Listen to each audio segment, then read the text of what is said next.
Hi, good morning. My name's Pete and welcome to another session on really understandable Spanish. Remember, the previous sessions I've said there's no point in simply learning to speak Spanish. You need to also work on understanding the Spanish that is said to you. So this channel is about a holistic approach. It's important that you understand what is being said to you, because if not, you're just speaking and it goes absolutely nowhere. So we've covered the absolute basics of vowels and of consonants, so you can now say any Spanish word correctly if you follow those and practice. So I want to go on to understanding and also build your ability to speak by looking at patterns. Life is about patterns. We survive through patterns. Patterns of behaviour, patterns of sleep, patterns. You hear a noise in the night. You need to think, what's that pattern? Is it water dropping or is there somebody in the house? That's a bit silly, but that's the way we survive. And for you to be able to understand and speak Spanish, you need to understand the patterns of the way they do it. So this short session is the start of those patterns. I call them accelerators. They're really, really, really useful in speaking, but also when you're trying to understand what somebody says, they're really useful because you'll pick out those bits and say, I understand the context. I understand that. That comes slowly. We're just like babies learning to speak English. So let's have a look at that and see. We've got lots of quick wins here. So let's go with it. Okay. First thing we want to talk about in this session is patterns in Spanish, suffixes. Great news for you. You already know well over 180 Spanish words. How can that be? Anything in Spanish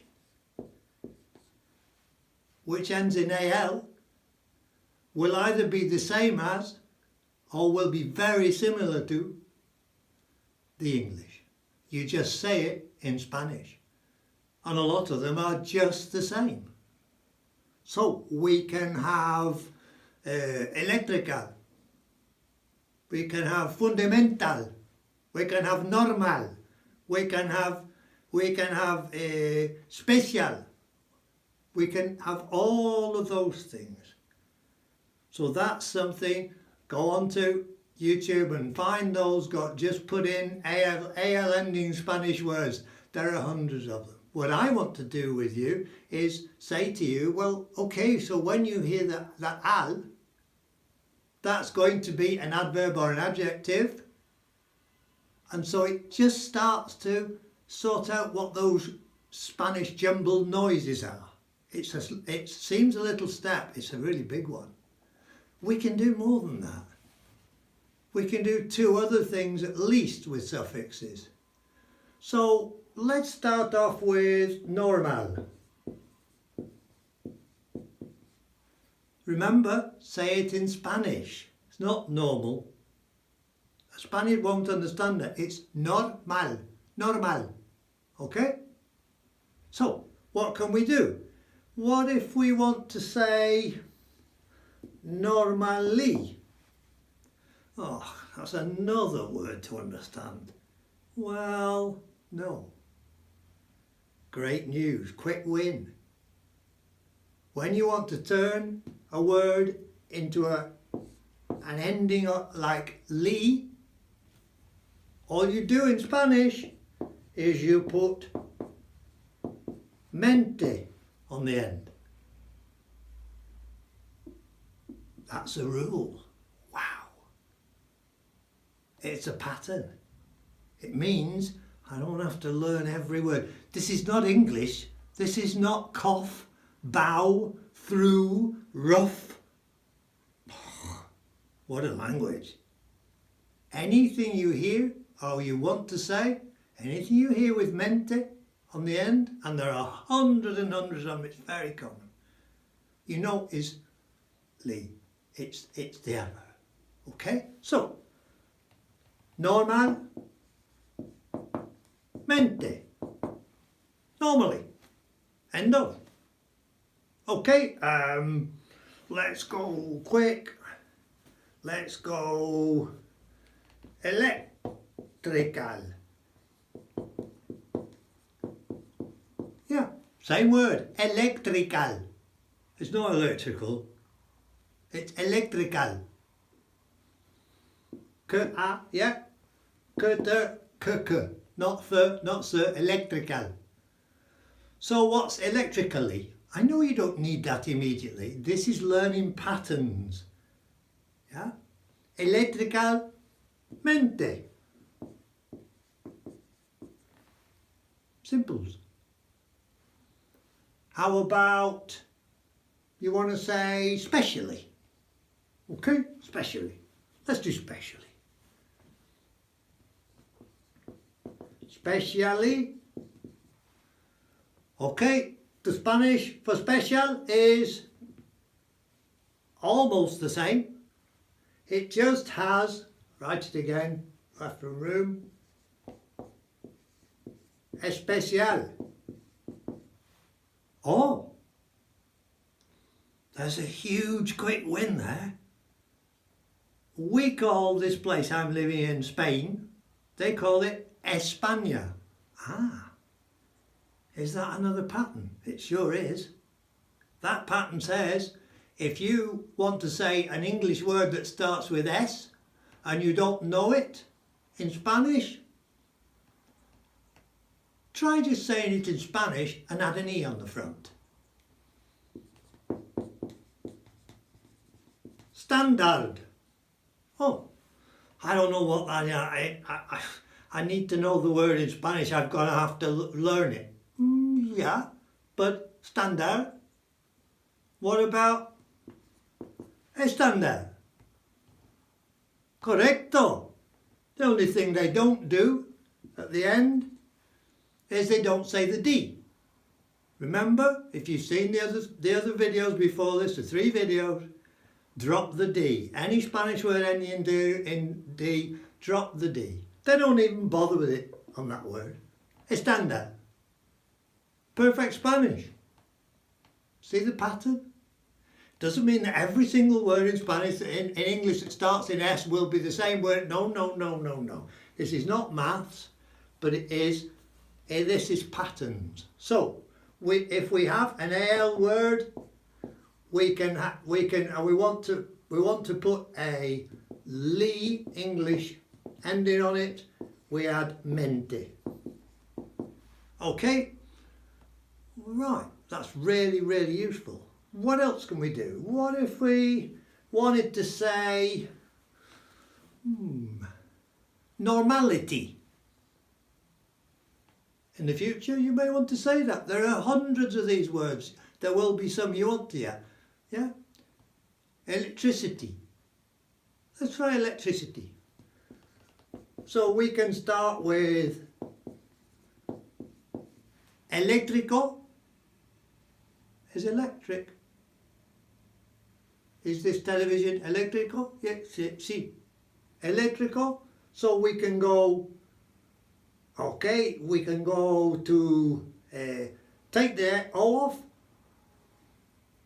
and we want to put ITY on the end for English, electricity. How do you do that? Okay, I'll give you a clue. More interesting way. Here's an island in the Caribbean. The Caribbean is Spanish speaking and it's Catholic. Trinidad. Wonder what that means. In Spanish, it means Trinity. So iti and ida are corresponding. That's a pattern and it never changes. So electricity, we could say, okay, so we take the ity off and we put the idad on. Idad. I'm saying it in English. Electricidad. Perfect Spanish. Electricity. Wow. So, if we want to say, we've got patterns emerging here, yeah? If we want to say something ending in English in li, then it's mente on the end instead of that. Do it from the al, or you can do it from any word. That's the ending. That means the equivalent of our li. Okay? If we want to do something that's ended, a word that's ended in ity, or we want to identify it because we've read it or we're hearing it, then that will be idad. Navidad. Christmas. It means nativity. Any idad word. Okay? So, what we can do is to say, okay, let me give you another one. What securely? Okay. Secure, almost the same. Seguro. Okay. Take that bit off and put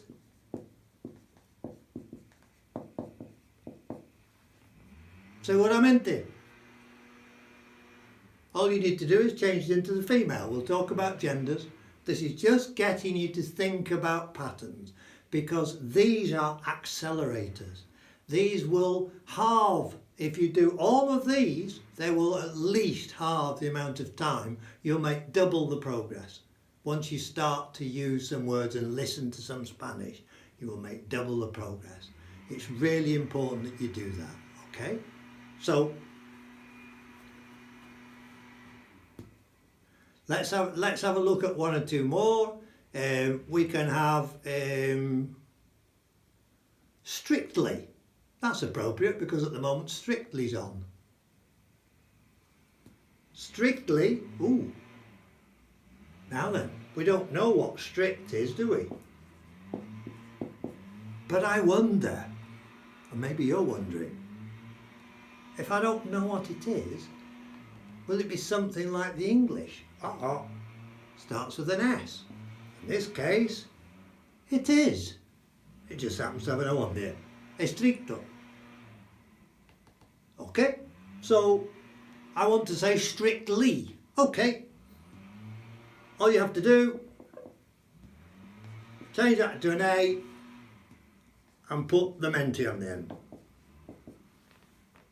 Hablando estrictamente, strictly speaking, do you see the pattern? All I'm getting you to do in these first ones is to see patterns. Otherwise you're going to spend not just hours or days or weeks, you're going to spend years trying to just learn every word. It doesn't work like that. Thank heavens, Spanish is much more logical. So there's 2 wins for you. Anything that and you want to say li on the end, as in English, you put mente. You simply put mente onto it. If you want to say iti, or you see a Spanish word that ends in idal, then it's idal. Iti is idal. Hopefully that's really useful to you. You've also got this win here. My middle name's Stuart. People here sometimes call me Stuart. Spanish cannot say Stuart. They will always say a Stuart. And they will always say, even when they're speaking English, they'll still say especial, assured. I am assured. So that always exists. So if you see an English word, you don't know the Spanish, try saying it, estricto or estrict, it would work. Hopefully that's getting your heads to start into this process. There are scores and scores and scores more of these. This is just the first attempt. Hope you've enjoyed it. Please subscribe if you like the channel, because that will encourage others to come along. There's no cost. It won't ever cost anything. I do it for interest because I love helping people to learn, because that was my career. So please do that. And if there are any comments, I'm happy to answer any comments or any questions or any requests. So have a great day and see you next time.